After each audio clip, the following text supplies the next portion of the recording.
Kisah Damarwulan di masa pemerintahan Ratu Kencana Wungu, bagian kedua. Jangan lupa di-subscribe dulu, agar selalu menyimak sejarah Nusantara berikutnya. Terima kasih. Assalamualaikum warahmatullahi wabarakatuh. Perintah dari Ratu Kencana Wungu, pagi di Majapahit selalu dimulai dengan hiruk-pikuk aktivitas istana. Para prajurit berlatih, para pejabat berdiskusi, dan rakyat berlalu lalang di sekitar alun-alun.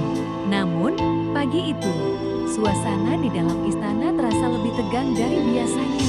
Ratu Kencana Wungu penguasa Majapahit yang dikenal dengan kecantikannya sekaligus ketegasannya, duduk di atas singgasana dengan ekspresi serius. Seorang pejabat tinggi baru saja menyampaikan kabar buruk.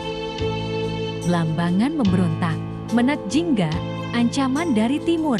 Jauh di timur Majapahit, wilayah Blambangan dipimpin oleh seorang adipati bernama Menak Jingga. Ia bukan sekadar penguasa biasa. Postur tubuhnya besar, tenaganya luar biasa, dan sifatnya penuh ambisi. Beberapa tahun terakhir, Menak Jingga semakin menunjukkan ketidaksukaannya pada pemerintahan Majapahit. Ia merasa Blambangan tidak mendapatkan tempat yang layak dalam kekuasaan kerajaan Majapahit. Maka, dengan kekuatan pasukannya yang besar, ia memutuskan untuk melawan Majapahit secara terbuka. Yang lebih berbahaya, ada desas-desus bahwa Menak Jingga menginginkan Ratu Kencana Wungu sebagai istrinya. Ia mengirimkan utusan dengan pesan yang sombong. Menak Jingga tidak akan menyerah. Jika Majapahit ingin perdamaian, hanya ada satu cara. Ratu Kencana Wungu harus menjadi permaisurinya. Pesan ini bukan hanya penghinaan bagi Majapahit, tetapi juga ancaman yang nyata. Panggilan bagi para satria Majapahit. Di dalam istana, para petinggi Majapahit berunding. Beberapa mengusulkan untuk langsung mengerahkan pasukan. Tetapi ada yang ragu. Menak Jingga dikenal memiliki kesaktian luar biasa. Tidak sembarang prajurit yang bisa menandinginya. Akhirnya, Ratu Kencana Wungu mengeluarkan titah terbuka. Barang siapa yang bisa menaklukkan Menak Jingga dan membawa kepalanya ke Majapahit akan diberi hadiah besar dan kehormatan tinggi. Para bangsawan dan pendekar dari berbagai wilayah mulai bersiap untuk membuktikan diri. Dalam waktu singkat, kabar ini menyebar ke seluruh penjuru negeri. Damarwulan mendengar kabar ini.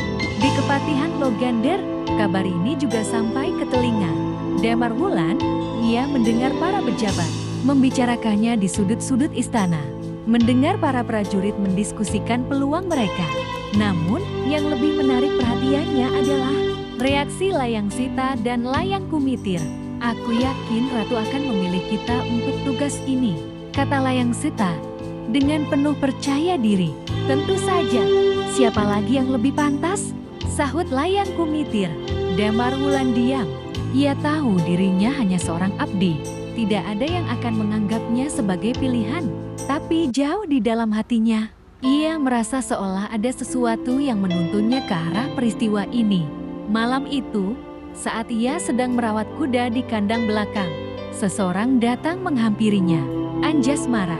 Gadis itu menatapnya dengan ekspresi penuh kecemasan. "Damarwulan, kau tahu soal titah Ratu?" Damarwulan mengangguk.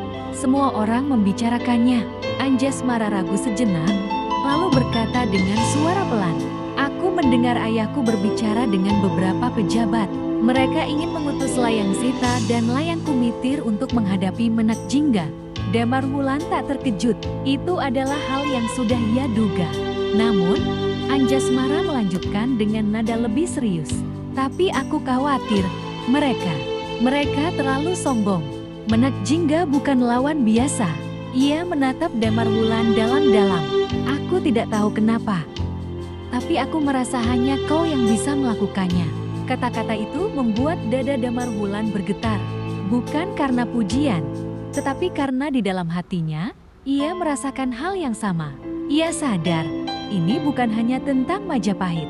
Ini tentang takdirnya sendiri. Malam itu, ia memutuskan sesuatu yang akan mengubah hidupnya selamanya. Bersambung ke episode 3, Misi ke Blambangan. Demikianlah sejarah Nusantara kali ini. Dan nantikan sejarah berikutnya. Terima kasih. Wassalamualaikum warahmatullahi wabarakatuh.